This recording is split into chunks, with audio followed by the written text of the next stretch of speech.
Konnichiwa, Jana des. Welcome to another episode of my Japan Diaries. Alam nyo ba na kahit nandito kayo sa Japan ay pwedeng-pwede mong matikman mga Filipino food cravings nyo? At ito ang ina-unbox namin ni King Kong ay galing sa Lola Grill and Restaurant. Meron silang restaurant sa Ushikushi, Ibaraki, Ken, pero nagde-deliver sila nationwide dito sa Japan. Ang shipping fee naman ay cash on delivery at depende kung gaano kalayo at gaano kadami. Pero itong sa amin ay nagkakahalagang 2,200 yen ang shipping fee. Grabe, hindi pa namin nakakain pero parang sobrang sarap na. At alam nyo ba yung ganitong kalaking lalagyan ay nasa small size pa lang. Umorder kami ng lechon belly for 5,500 yen, palabok for 3,500 yen, braised pork asado for 4,500 yen, 20 pieces ng pork barbecue for 3,500, maha blanca for 2,000 at macaroni salad for 3,000 yen. A total of 22,000 yen or dalawang lapad lang mahigit. Good for 8 to 10 packs na. At kung paghahati-hatian nyo yun, aba sulit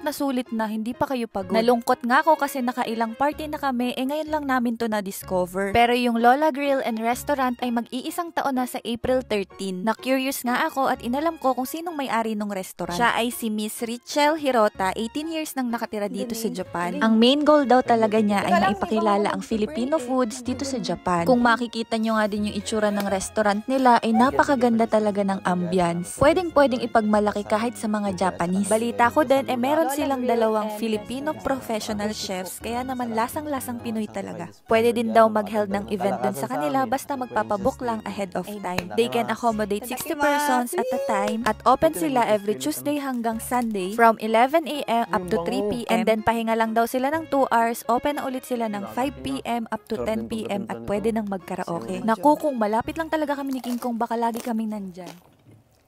Masarap yung braised pork. Ano mas gusto mo? Yung lechon o ito? Lechon ako, syempre. All the way.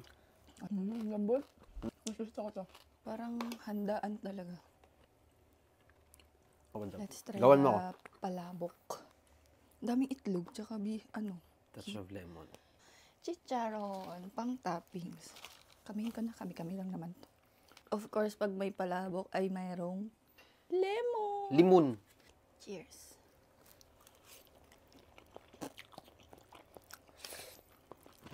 Amoy Pinas.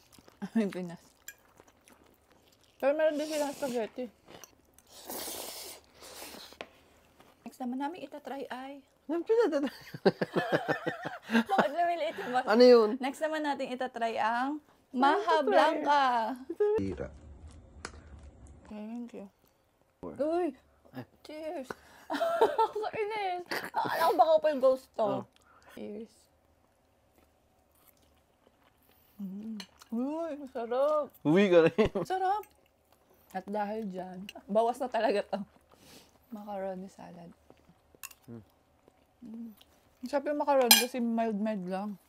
Thank you so much po sa Lola Grill and Restaurant. At kapag po gusto nyong umorder sa kanila ng panghanda nyo or kahit pag nag-crave lang kayo ng Filipino foods, umorder po kayo sa Lola Grill and Restaurant. At meron din po silang mismong restaurant sa Ibaraki, Ken. Nagde-deliver sila nationwide dito sa Japan. At ito po ay mga sample lang ng kanilang mga menu at madami pa silang ino-offers. Masarap talaga yung pagkain nila. That's it for today. Diyan, Nemite Korete, arigato. Ano sanad? Lala, tang hindi pinapanood ang vlog ko. Bye-bye, see you on my next vlog. Diyan, Nemite Korete, arigato. Bye-bye. See you on my next vlog. Bye! Thank you, Lola Grill and Restaurant. Dito na yung pagkain,